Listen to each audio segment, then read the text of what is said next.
Coming to my land, Zimbabwe, I saw artificial shortages happening, created by certain individuals. I saw people queuing for sugar, mealie meal, cooking oil.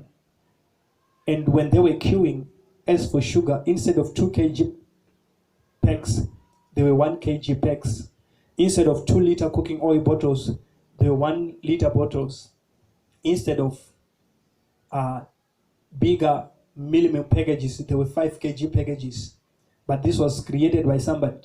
Let's pray for captains of industry, every person in the supply chain to have a heart for the nation, to remember the needy in Jesus' mighty name.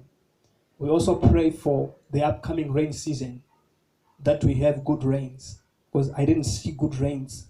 But as we pray, we seek the face of God.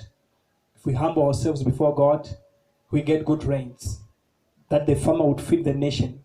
Thank you so much. May God bless you. Till we meet again. Shalom.